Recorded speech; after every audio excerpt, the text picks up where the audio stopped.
नमस्कार, मैं अमित भगत। सच से शख्सियत तक हमारे खास कार्यक्रम में आपका स्वागत है। आज जो हमारे मेहमान इस कार्यक्रम में होने वाले हैं वो हैं बिजनौर के छात्र हित में बचपन से ही अपनी लगभग 12 या 13 साल की आयु से जिन्होंने ध्वज प्रणाम किया और आज वो छात्रों के लिए काम करने में बिजनौर ज़िले में जाने जा रहे हैं। तो ऐसी शख्सियत से आज हम आपको मिलवाने वाले हैं। हमारे साथ हैं हनी अहलावत। हनी जी नमस्कार। नमस्कार अमित जी, कैसे हैं? मैं अच्छा हूँ, आप कैसे हैं? बस मैं भी ठीक हूँ। कुछ सवाल हैं आपके लिए जो पूछे जाने हैं। पहला सवाल आपके लिए ये है, हनी जी, जहाँ तक मैं आपको जानता हूँ जी, आप बहुत शांत स्वभाव वाले व्यक्ति हैं और बड़ी गहराई से हर किसी कार्य की तरफ देखते हैं और बहुत सोचने समझने के बाद उस कार्य को करने का काम करते हैं। लेकिन वहीं जब आप छात्र हित में कार्य करते हैं तो आप एक डायनामाइट हो जाते हैं। तो इतना परिवर्तन एकदम से कहाँ से आता है? सबसे पहले तो मैं अमित जी और आपके चैनल का धन्यवाद करना चाहता हूँ जो आपने अपने इस कार्यक्रम के माध्यम से मुझे अपनी बात रखने का मौका दिया है। और शांत स्वभाव की यदि आप बात करते हैं तो शांत स्वभाव हमें संगठन ने सिखाया है। बात करें हम उस समाज की, उस देश की, जहाँ केवल संस्कृति, जहाँ केवल समाज, जहाँ केवल जोड़ने को लेकर काम होता है, हम ऐसे देश से आते हैं।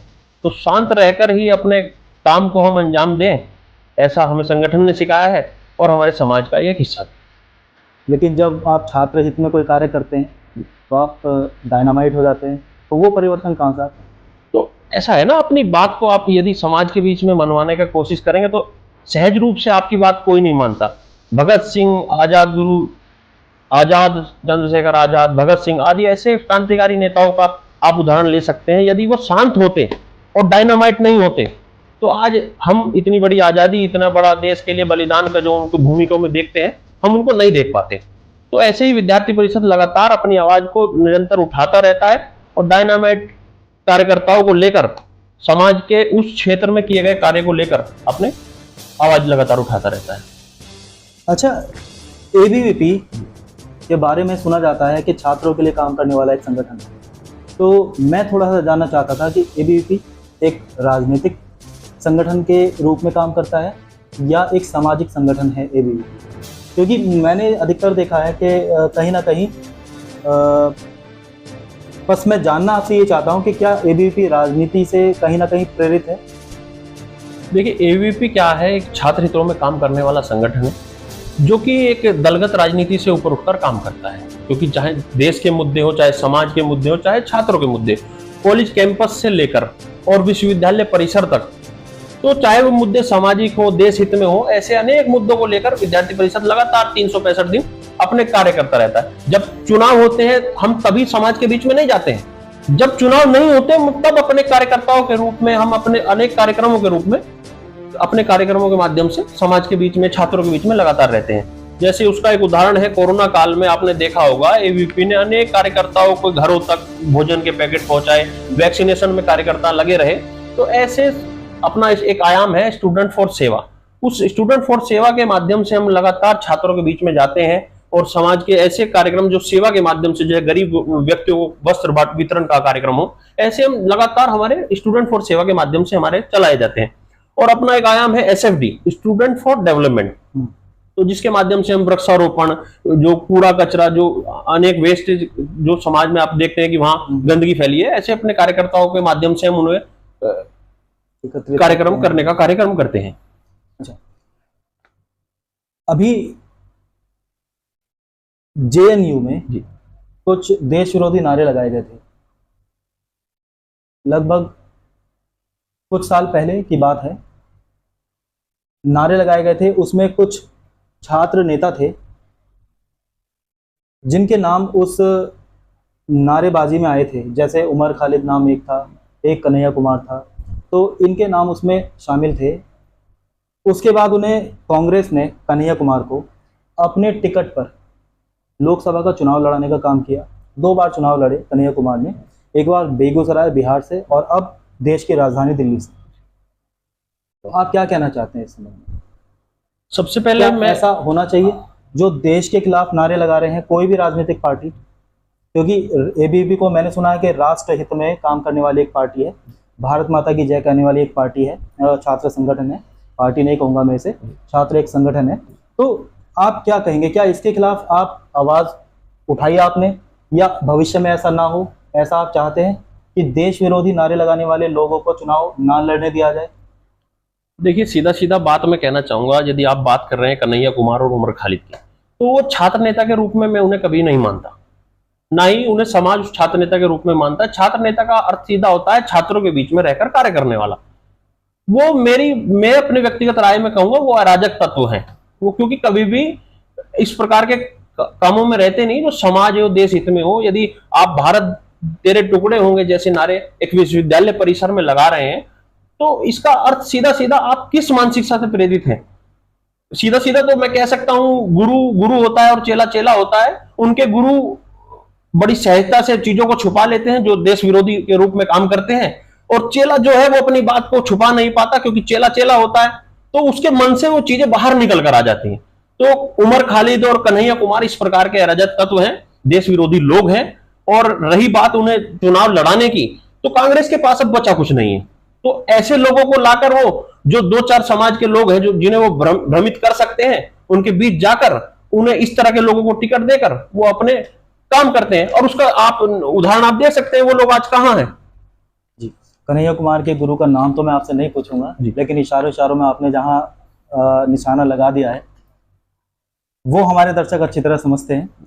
अच्छा, मैं एक सवाल और मेरे मन में आता है, क्या एबीवीपी बीजेपी में जाने की एक सीढ़ी है?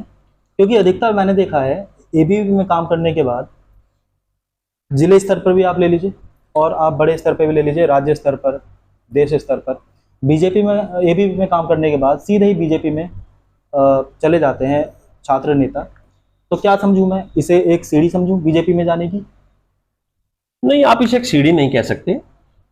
ऐसा क्या है कि हम विद्यार्थी परिषद में हमारे कार्य करने वाला कार्यकर्ता जो होता है वो उसकी मानसिकता क्या है, उसका विकास होता है, वो देश हित में कार्य करने के लिए लगातार कहीं ना कहीं वो अपने उस ऊर्जा के साथ कहीं ना कहीं किसी रूप में लगा रहता है।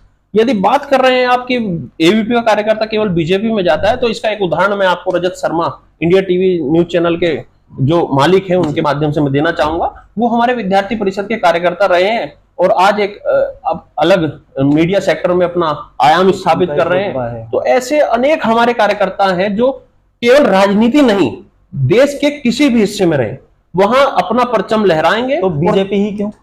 बीजेपी की इसलिए क्योंकि बीजेपी मात्र एक ऐसा संगठन है जो केवल हमें ऐसा लगता है विद्यार्थी परिषद को या किसी भी सामाजिक संगठन को लगता है कि वो उस विचारधारा देश हित में काम करने वाली और राष्ट्रवादी विचारधारा को लेकर काम करती है। तो इसका एक विकल्प यह भी हो सकता है, ऐसा नहीं कि हम एबीवीपी कभी भी बीजेपी से प्रेरित रही है। तो क्योंकि बीजेपी बाद में बीजेपी का जन्म हुआ, एबीवीपी सन 1949 से लगातार 365 दिन छात्रों के बीच काम कर रही है। तो शायद प्रेरणा के लिए पहले प्रेरणा स्रोत बनना पड़ेगा, तब हम उससे प्रेरणा लेंगे। अभी बजट हमारा आया जी, तो उस बजट में देखा गया कि जो शिक्षा का बजट है वो काफी कम कर दिया गया। तो क्या कहना चाहेंगे इस बारे में? शिक्षा का बजट कम नहीं किया गया। आप शायद मैं बताता हूँ 125 करोड़ के आसपास अपना शिक्षा के क्षेत्र में बजट दिया गया है, जिसमें अनेक व्यवस्थाएं न्यू एजुकेशन पॉलिसी में कुछ बांटा गया है, कुछ छात्रों के बीच में जाकर अनेक प्रकार से अब डिजिटल माध्यम से अब सरकारें कह रही हैं कि डिजिटल माध्यम से यदि आप टेक्नोलॉजी का प्रयोग जितना अधिक करेंगे उसके माध्यम से हम छात्रों के बीच में जाकर छात्रों का विकास करने का कार्य करेंगे। तो ऐसा नहीं है, ये तो सब सरकारों की बातें हैं कि बजट इस बार कम हुआ है। अगर उसकी आप गहराईता से जाएंगे तो आप देखेंगे कौशल विकास के माध्यम से, शिक्षा के क्षेत्र के माध्यम से, कौशल विकास के माध्यम से अनेक छात्रों को ऐसे प्रशिक्षण दिए जा रहे हैं जो केवल पहले कभी किसी सरकारों के माध्यम से मैं मानता हूं नहीं दिए गए होंगे। तो ऐसा नहीं है बजट कम किया गया, वो छात्रों के लिए वो बजट है। कौशल विकास एक प्रशिक्षण है, केवल आत्मनिर्भर भारत का एक विकल्प केवल नौकरी करना नहीं हो सकता। आप अपने व्यवसाय को खड़ा करें, आप अपने व्यवसाय के लिए किस प्रकार प्रशिक्षित हैं। तो ऐसा सरकार ने कौशल विकास, उद्यमिता और शिक्षा मंत्रालय के अनेक प्रकल्पों को शुरू करके मुझे ऐसा लगता है कि छात्र हितों में बहुत अच्छा काम किया है। बिजनौर को अगर हम देखें, एबीवीपी छात्रों के लिए अभी तक क्या कार्य कर चुकी है, तो उस पर थोड़ा सा अगर आप प्रकाश डालें तो दर्शक भी हमारे सुनेंगे। अभी क्या क्या ऐसे काम है जो छात्र हित में एबीवीपी के चल रहे हैं और आगे आने वाले समय में चलने वाले हैं? देखिए, विद्यार्थी परिषद लगातार अपने किसी न किसी रूप में समाज हित, क्षेत्र हित में लगा रहता है। तो ऐसा छात्रों के बीच में हम यदि बात करें तो हम बात कर रहे हैं कि अपने विश्वविद्यालय परिसर के लिए बात करें तो विवेक कॉलेज अपने यहाँ एक यूनिवर्सिटी, निजी विश्वविद्यालय के रूप में अब बन गया है। तो हम चाहते हैं कि हमारे यहाँ कोई ऐसी विश्वविद्यालय, निजी विश्वविद्यालय, चाहे सरकारी जो भी शिक्षा के क्षेत्र में, चाहे वो शिक्षा के क्षेत्र में सरकारी विश्वविद्यालय हो, चाहे सरकारी योजनाएं हो, वो शिक्षा के क्षेत्र में अपने बिजनौर में आनी चाहिए। और मैं मानता हूं कि अपने यहाँ बाहर से पढ़ने वाले, दूर दराज के बिजनौर क्योंकि अपना केंद्र है, तो ऐसे छात्रों को रहने खाने की सरकारी ऐसी कोई व्यवस्था करें, तो उसके लिए लगातार हम काम करते हैं। तो ये तो आप सरकार से डिमांड कर रहे हैं या एबीवीपी ये काम करेगी? एबीवीपी आवाज उठाएगी, काम तो सरकार को ही करना है, सरकार ही उसका माध्यम है, क्योंकि सरकार का काम है छात्रों के और देश के लिए काम करना। तो हम केवल मुद्दा उठाएंगे और नहीं मानेंगे तो हम अपनी बात को कहना भी रखना भी जानते हैं। अच्छा, चुनाव के बारे में आपके क्या ख्याल है? क्या यूनिवर्सिटी के जो चुनाव होते हैं वो बिजनौर में तो बहुत साल पहले कभी हुए थे, तो क्या होने चाहिए या नहीं होने चाहिए? चुनाव की आवश्यकता तो रहती है, ऐसा नहीं है चुनाव की आवश्यकता नहीं रहती, लेकिन ऐसा कोई मुद्दा ऐसा नहीं है जो चुनाव के माध्यम से उठाया जा सकता। अब जनता, छात्र इतने अवेयर हो गए कि अपनी बात को सीधा, प्रत्येक छात्र में वो छात्र नेता के गुण मैं मानता हूं कि होते हैं, जो अपनी बात को सीधा उस प्रशासनिक कॉलेज प्रशासन से जाकर कहने की बात रखता है। तो ऐसा नहीं है कि केवल चुनाव के माध्यम से हम, वो छात्र अपनी बात उस चुनाव के माध्यम से रखेगा, लेकिन मेरा मानना है कि चुनाव होने चाहिए। चुनाव होने से पता चलता है कि एबीवीपी किस प्रकार छात्रों के बीच में रहकर काम करती है और किस प्रकार राष्ट्रवादी विचारधारा को लेकर छात्रों के बीच में जाती है। धन्यवाद। आपके इन जो मुखर जवाब थे, आपके जो हमारे सवाल थे उनके मुखर जवाब आपने जो दिए, जैसा कि आपके बारे में जाना जाता है कि आप बेबाक बोलने में माहिर हैं और बेबाक ही बोलना जानते हैं। इन सभी सवालों के जवाब देने के लिए आपका धन्यवाद। हमें अपना इतना कीमती समय आपने दिया हनी जी, उसके लिए आपका धन्यवाद, और हम आपके उज्जवल भविष्य के लिए भी कामना करते हैं। नमस्कार, बहुत बहुत धन्यवाद। ये थे हनी, जो एबीवीपी में बिजनौर जिले में एक शख्सियत हैं, जानी मानी शख्सियत हैं, लगातार छात्रों के बीच में रहकर काम करने में जाने जाते हैं। आज हमारी इनसे जो शख्सियत में मुलाकात रही, उसका आज इतना ही हम इनसे बात कर पाएंगे, क्योंकि इन्हें और भी अपने कार्यक्रम रहते हैं जहां जाना होता है। आज के लिए इतना ही, नमस्कार।